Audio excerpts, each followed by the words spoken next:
If you own cryptocurrency and are concerned about the tax implications of what you need to be doing, I am going to be sharing with you in this video what you need to be doing when it comes to tax compliance around your cryptocurrency so that you can avoid any IRS problems.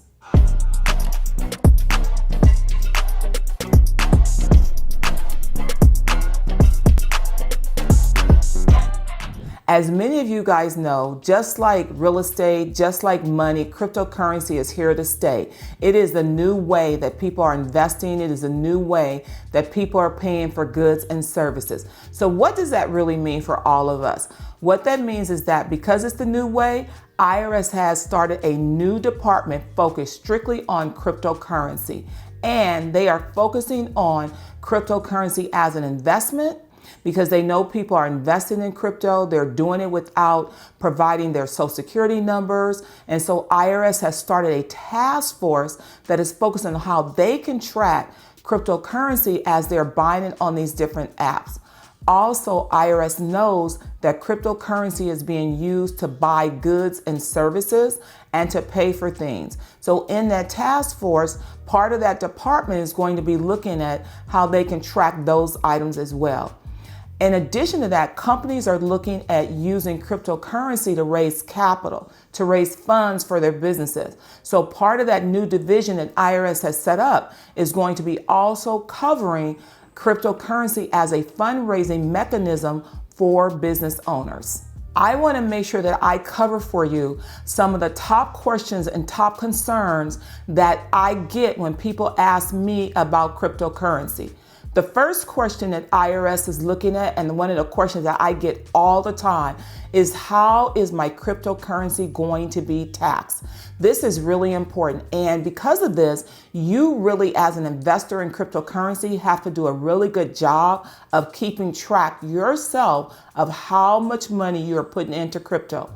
Your cryptocurrency is just like owning stock. When you invest in crypto, for example, if you use a platform such as Coinbase, when you invest in crypto, and let's say you put in $1,500, that is what's called your cost basis. That's your initial amount that you put into that application, and you now own crypto worth that amount. You want to make sure that you log that amount in and how much you actually received in crypto, whether it was a whole coin, a half a coin, or a percentage of a coin. It's very important that you do that. Because as you put more money in your crypto, as you add to it, as your crypto go up and down in value, it's going to be very easy to lose track of the value of your cryptocurrency or your cost basis of your cryptocurrency. What's really important is also to know until you make a transaction, meaning you sell your crypto or you transfer your crypto in exchange for something else, that crypto is not going to have any tax implications.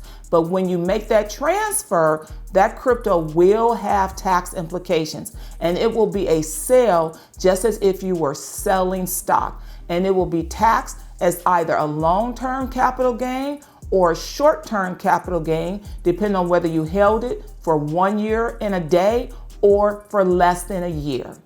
The other question I always get is how are they going to determine the fair market value of my cryptocurrency? Because cryptocurrency is going up and down every single day, you really got to do your homework when it comes to cryptocurrency and your fair market value. If you, in our example, put in $1,500 into crypto on that day, and on that day, that's the value of your cryptocurrency at that date, at that time.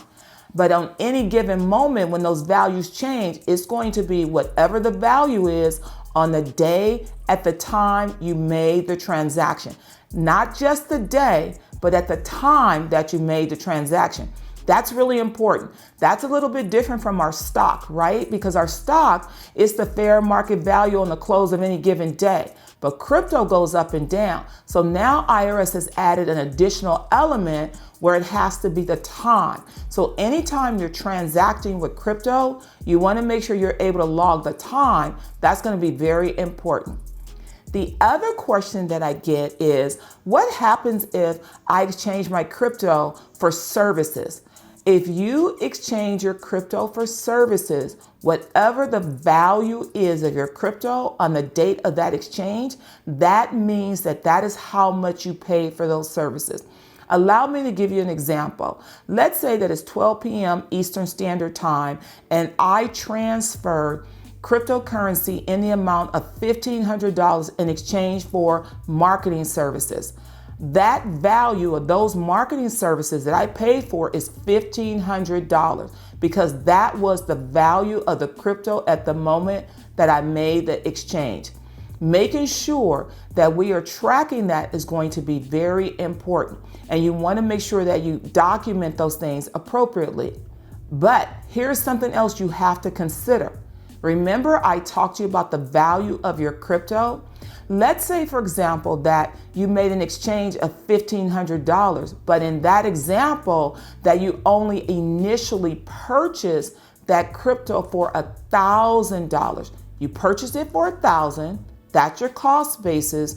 But when you made that exchange for services, that crypto had gone up to $1,500. Now you have to record 2 transactions. The first transaction you're going to record is the transaction that records what you paid for the services. You paid $1,500 for marketing services, so now you're going to have $1,500 worth of marketing costs on your profit and loss or in your general ledger. However, you also need to record a secondary transaction. What is that secondary transaction? You just received a capital gain in your cryptocurrency. Because remember, you paid $1,000 for that crypto. It went up to $1,500. You now have a $500 capital gain. That's the difference between the $1,500 and what you originally paid for. So there's 2 transactions that need to be recorded. And you have to also ask yourself, is this long-term or is it short-term? If you just recently purchased your crypto and didn't hold it for a year and a day, that's going to be a short-term capital gain, which is going to get taxed at ordinary income tax rates. Another question I get regarding cryptocurrency is, what if I'm paying employees with cryptocurrency? And a lot of companies are starting to use cryptocurrency to incentivize employees. You have to remember, even though cryptocurrency is not being exchanged the way we typically exchange dollars and cents, the way that you're going to handle it when it comes to an employee is no different. If you pay an employee with cryptocurrency, and let's use an example of paying an employee $2,000. If you pay that employee, and remember the word employee means W-2 at the end of the year. Employee means you're going to have tax withholding. Remember, you're going to withhold federal income tax or the appropriate state income tax. If you are an employer, you also have to pay the appropriate payroll taxes, Social Security and Medicare tax. So just because cryptocurrency is being transferred electronically and it's not like it is with cash, you have to still do everything exactly the same. You're going to still have to file payroll tax returns. You're going to still be required to give your employees pay stubs, and you're still going to be required to file W-2s at the end of the year and pay all the appropriate taxes. Very important, because recently in my readings, IRS is opening up another division of that task force that is going to be dealing with employment taxes regarding cryptocurrency. So you heard it here first. Make sure that you are not one of those companies that get yourself into a tax problem because you don't realize that paying somebody as an employee with cryptocurrency is just the same as paying somebody on a paycheck or direct deposit. Another question I typically get is, what if someone pays me with cryptocurrency? And this particular scenario, you are the recipient of cryptocurrency because perhaps you did a service for someone else and they pay you in cryptocurrency. If that person paid you in cryptocurrency on the day that you received that money and that time, whatever the value of that crypto is on that day is how much income you need to report. That's correct. You have to report that as income. Just because money is transferred via blockchain doesn't mean it goes untaxed. So cryptocurrency is going to be taxable income to you as well. It's very important that you don't lose track of money that you have in your crypto account based on what you put in, and then you're receiving money from others. You want to make sure that you keep that really straight because you want to avoid any IRS problems.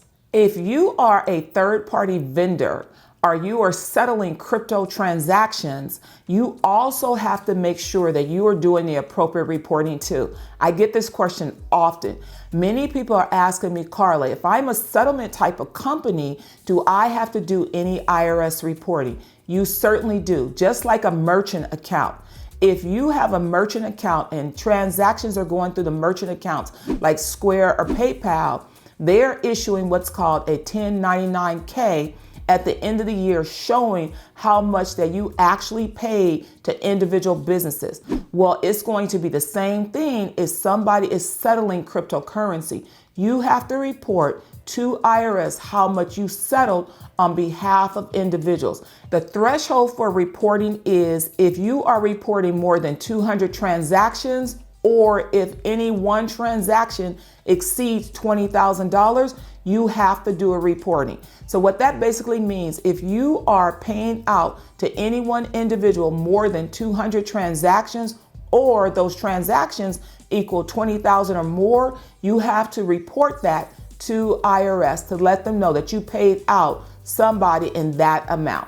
If you are invested in crypto, it's going to be very important that you keep your books and records together for tax purposes, because I can honestly see the tax nightmare coming for a lot of individuals. Because crypto is so new, there's not a lot of good software out there that is tracking the ins and outs of cryptocurrency. And what I am already hearing from taxpayers is that they don't have any way of tracking how much they spent on cryptocurrency. So let me tell you what you need to do.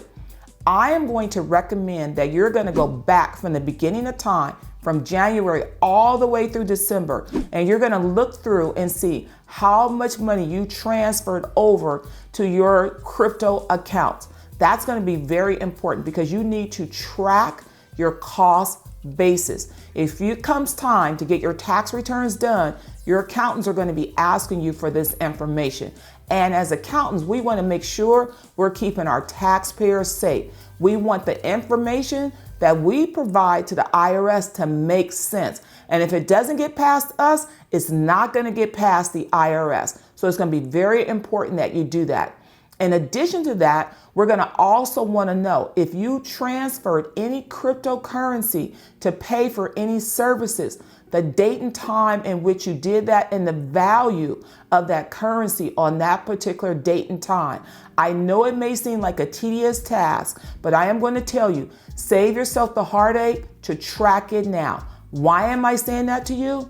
Because the IRS has already been tracking individuals that are invested in cryptocurrency. That question, are you invested in virtual currency, has been on the front page of tax returns for going on 4 or 5 years now. So IRS already knows who's invested in cryptocurrency, at least at a very preliminary stage.